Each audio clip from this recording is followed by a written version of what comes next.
আসসালামু আলাইকুম সম্মানিত দর্শক, আমরা আজকে আপনাদের দেখাবো কিভাবে বস্তায় আদা চাষ করতে হয়। আদা একটি অত্যন্ত প্রয়োজনীয় মশলা জাতীয় ফসল। এই মশলা জাতীয় ফসলটি কিন্তু একটি ছায়া পছন্দকারী ফসল। আসলে যে সকল জায়গায় ছায়া থাকবে এবং পতিত জমি, সেই জায়গাগুলোতে কিন্তু আমরা বস্তায় আদা চাষ করতে পারি।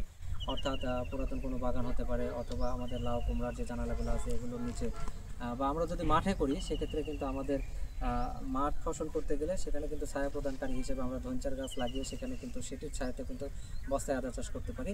আমরা আজকে আপনাদের এই বস্তায় আদা চাষের যে কৌশল, সেই কৌশল সম্পর্কে হাতে কলমে একটি ব্যবহারিক দেখাবো যে কীভাবে বস্তায় আদা চাষ করতে হয় এবং এর জন্য যে সকল উপকরণের প্রয়োজন। প্রথমে আমাদের প্রয়োজন প্রতিটি বস্তার জন্য আমাদের প্রতিটি বস্তাতে প্রায় 12 কেজি পরিমাণ মাটির প্রয়োজন। মাটির সাথে আমাদের গোবর প্রয়োজন প্রায় 5 কেজি পরিমাণ। এর সাথে আমরা জৈব সার হিসাবে ভার্মি কম্পোস্ট বা ট্রাইকো কম্পোস্ট সেটি 2 কেজি পরিমাণ প্রতি বস্তায় ব্যবহার করতে পারবো। 1 কেজি পরিমাণ ছাই এবং এর পাশাপাশি আমরা যদি বালি ব্যবহার করি তাহলে কিন্তু এই বস্তার মোট উপকরণ হয়ে গেল। এবং এর সাথে আমাদের কিন্তু রাসায়নিক সার ব্যবহার করতে হবে। রাসায়নিক সারের ক্ষেত্রে আমাদের ইউরিয়া, টিএসপি, ডিএপি, এমওপি এবং জিঙ্ক, বোরন এগুলো ব্যবহার করতে পারি। এবং দানাদার কীটনাশক হিসেবে আমরা কার্বোফুরান জাতীয় কীটনাশক ব্যবহার করতে পারবো। তো এই সকল উপকরণের যতটুকু পরিমাণ প্রয়োজন এটি ভিডিওতে বর্ণনা আকারে দেওয়া থাকবে। এবং এর পাশাপাশি আমাদেরকে কিন্তু বস্তায় আদা চাষ করতে গেলে যেটি করতে হবে, আমাদের যে আদাগুলো থাকবে সেই আদাগুলোকে আমরা 50 থেকে 60 গ্রাম পরিমাণ ওজনের আদাগুলো নিব। এই আদাগুলো কিন্তু বস্তাতে আমরা 3টি করে আদার টুকরা বস্তাতে দিতে পারবো। এই আদার টুকরাগুলো বস্তাতে দেওয়ার পূর্বে আমাদেরকে একটি ছত্রাকনাশক দ্বারা আমরা সেক্ষেত্রে এখানে আমরা কার্বেন্ডাজিম জাতীয় একটি ছত্রাকনাশক অটোস্টিন ব্যবহার করছি। এই কার্বেন্ডাজিম জাতীয় ছত্রাকনাশক এটি প্রতি লিটার পানিতে 2 গ্রাম মিশিয়ে সেখানে কিন্তু 1 কেজি পরিমাণ আদা 1 ঘন্টা যদি চুবিয়ে রাখি, পরবর্তীতে সেই আদাটি তুলে কিন্তু সেটা ছায়াতে শুকিয়ে নিতে হবে। এবং সেই আদাটি পরবর্তীতে আমরা বালিতে অথবা ভেজা চটের বস্তাতে আমরা কিন্তু সেটাকে গজানোর জন্য অর্থাৎ জার্মিনেশনের জন্য 5 থেকে 7 দিন রেখে দিলে এটি কিন্তু সুন্দরভাবে জার্মিনেশন হবে। পরবর্তীতে সেটি কিন্তু বস্তাতে দেওয়ার উপযোগী হবে।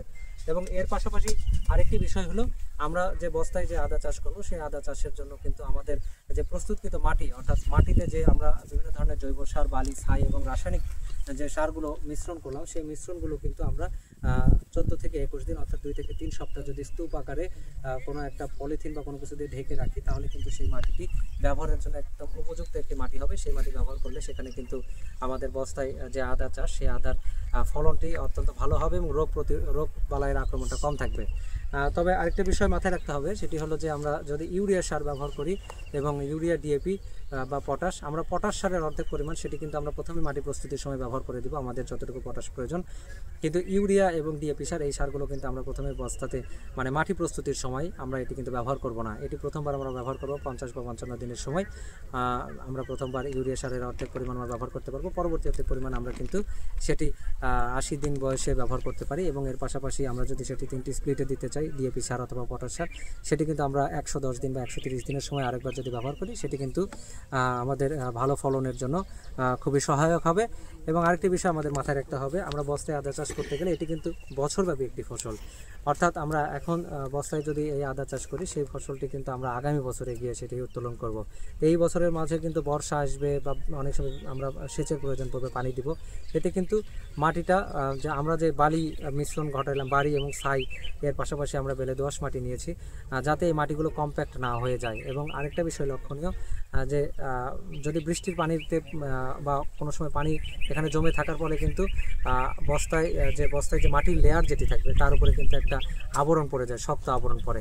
এই শক্ত আবরণটাকে কিন্তু মাঝে মাঝে ভেঙে দিতে হবে, যাতে করে এখানে কিন্তু এয়ারেশন অর্থাৎ বাতাস চলাচলটা স্বাভাবিক থাকে। এতে কিন্তু আমাদের ওই যে রাইজম রটের যে সম্ভাবনা থাকে সেটি কিন্তু অনেকাংশে কমে যায়। অর্থাৎ বস্তায় আদা লাগাইলে কিন্তু সেই আদাটা দেখা যায় যে নিচে গোড়া পচা বা আদা পচা রোগ হতে পারে, সেটি থেকে কিন্তু প্রাকৃতিকভাবে এখান থেকে আমরা রক্ষা করতে পারবো। এর পাশাপাশি যদি এই ধরনের কোনো আক্রমণ হয়ে যায়, আমরা কিন্তু গাছের গোড়া ভিজিয়ে কিন্তু এখানে ছত্রাকনাশক ব্যবহার করে দিলে সেখান থেকে পরিত্রাণ পাবো।